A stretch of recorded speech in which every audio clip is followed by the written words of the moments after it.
Okay, my name's Randy Knight. I'm from Oregon, United States. It is September 2nd in 2011, and I'm in Croatia in Sebastian's backyard just outside of Zagreb. Probably I pronounced that incorrectly, but the weather's beautiful. I'm on a trip with my wife. We came to see Bonsai Autumn in a little town just outside Zurich, Switzerland last week. Unfortunately, it turns out this was the last Bonsai Autumn. It was a smaller show, maybe I'm going to say 40 or 50 trees. The quality of most of the trees was very good.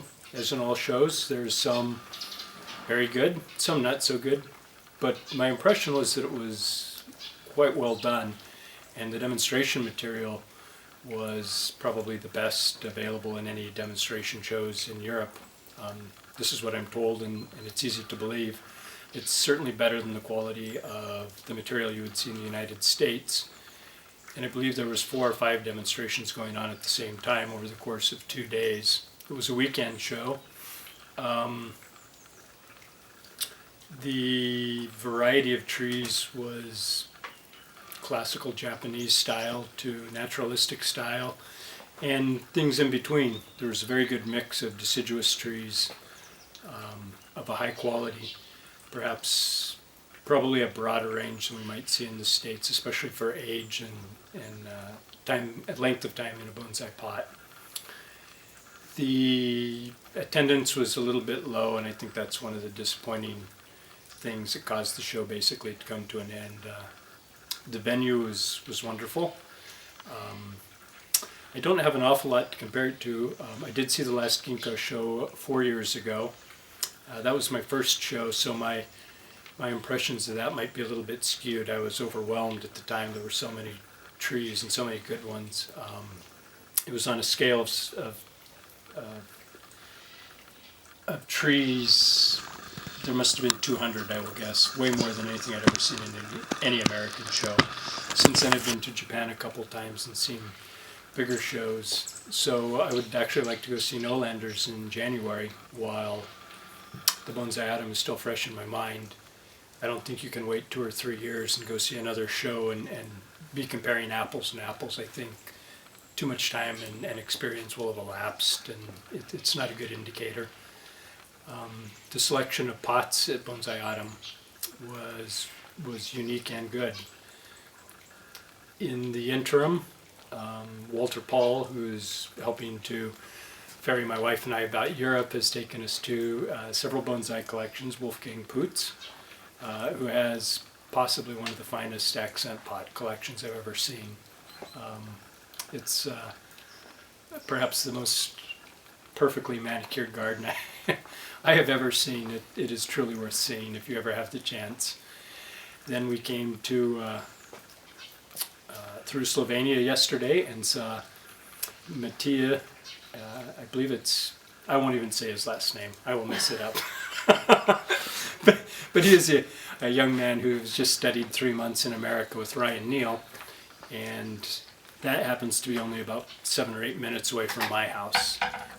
Ryan and I work quite heavily together, and so we got to know Matija very well. Very nice kid, and he is probably an up-and-coming collector in Slovenia. In Slovenia, I'm sure he's probably the best collector, and he's still, I think, only 25 years old, so the future for him is bright. His trees yesterday were bigger, better, more impressive than I was expecting to see, and this made me very happy. And I think his bonsai skill set will do nothing but grow. He's very passionate about what he does. And today I find myself in Sebastian's backyard with equally impressive material. Similar. These men all are crazy for very large trees, which is very close to my heart because I tend to collect trees which are big to very big. So as you can see in the background, even here, you can see the girth on some of these deciduous trunks from the collected oriental hornbeams is crazy large. Yesterday I saw a very lot of Mahala prunus, which were huge. And of course, then I guess the primary conifer tree here would be the Mugo pines.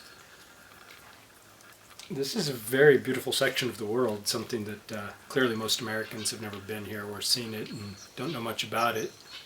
But this is kind of a temperate zone. It's a little bit deceiving because we've just come out of Austria and Slovenia where it is very green and lush, and we're just now transitioning into a zone where it's a little bit drier and humid.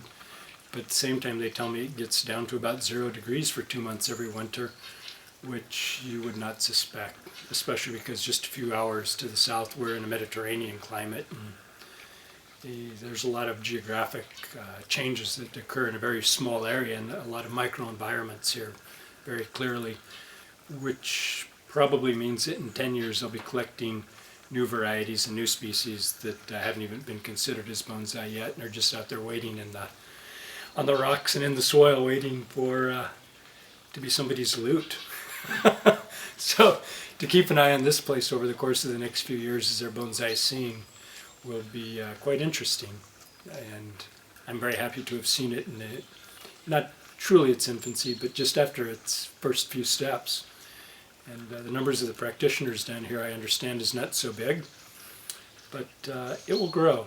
If you have this kind of quality and the opportunities to do this, other people with the same passion will very surely be here soon.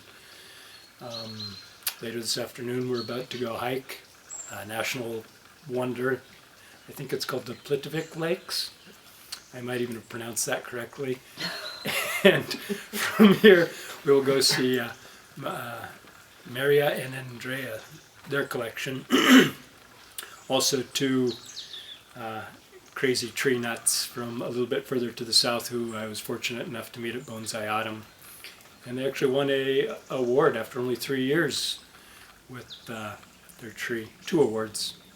One for naturalistic tree, the most naturalistic tree, and another Dragon Award, a nomination for having a runner-up with a very beautiful tree. Huge, but excellent. And the fact that it is in that state of growth and appearance after only 3 years is, well, that's just amazing. And it was a deciduous tree with dead wood, and it's something that must be seen. Like all trees, in person they're so much better than to see them on video or in in pictures. Beyond that, as I mentioned, this is my second trip to Europe, and hopefully in 3 or 4 years I will be back again to see a whole new round of collectors and probably revisit old collections and people that I now know as friends.